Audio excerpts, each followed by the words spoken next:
Before filling a burette, we should make sure we've placed a small glass funnel in the top. We should also make sure we've got the rest of the equipment we need, including solutions, distilled water, a suitable indicator, in this case phenolphthalein, a 25 milliliter volumetric pipette, 3 clean conical flasks, and a pipette filler. 2 examples of these are shown on the screen.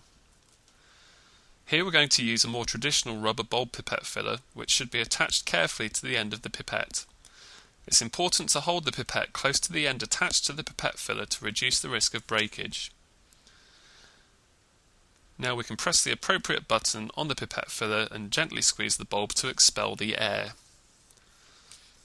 And we're now able to draw up some of our solution into the pipette.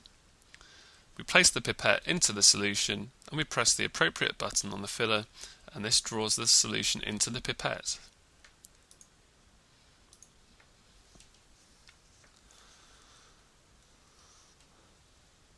Initially we're going to take more solution than we need. Here you can see the line on the pipette and you can see the solution is clearly above that. Now we can gently remove the rubber bulb and we can place our thumb over the end of the pipette.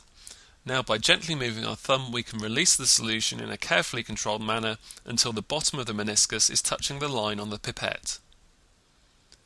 Once the solution is on the line, we know that we have exactly 25 centimeters cubed of our solution. This can now be transferred to a clean conical flask. We allow the solution to run under gravity into the flask by removing our thumb. It's important to recognise that the pipette is calibrated in such a way that you should always touch the pipette onto the surface of the liquid in the flask to ensure that the correct volume has been transferred. There will always be a small amount of liquid left in the pipette, but that's meant to be there, so don't worry about it.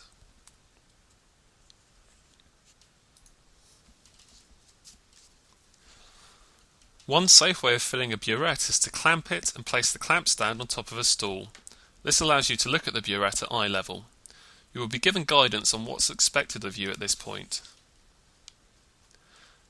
After checking the tap on the burette is closed, you can proceed to fill the burette.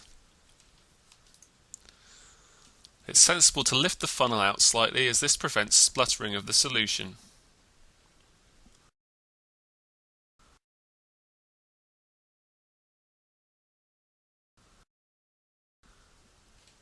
It's not essential to fill the burette to the 0 line, although you must make a note of the burette reading for later on.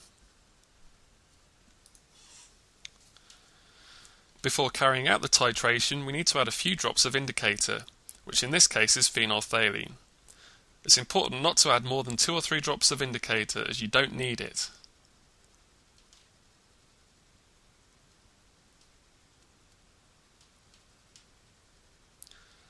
Now we can carry out a rough titration, sometimes called an overshoot titration, to find out roughly how much of our other solution is needed to neutralize the solution in the conical flask.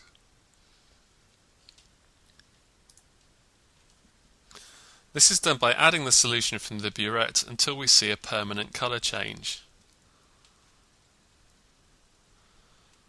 We can now work out the volume of solution which we added from the burette by noting the final burette reading and performing a simple subtraction. In this case we've added just over 16 centimeters cubed altogether, so we can reasonably expect our accurate titrations to require somewhere in the region of 15 centimeters cubed of solution. So we're going to add about 14 centimeters cubed by going very quickly from 19 centimeters cubed to 33 centimeters cubed on the burette.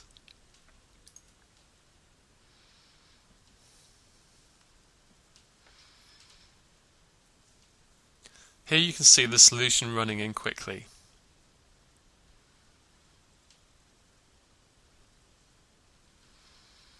And once we've added those 14 centimeters cubed, we can adjust the tap on the burette to add the remaining solution very slowly in a dropwise fashion. This should be continued with regular swirling until the colour has been permanently discharged. Now we can work out accurately how much acid has been added by performing a subtraction, and the experiment should then be repeated until concordant results are obtained.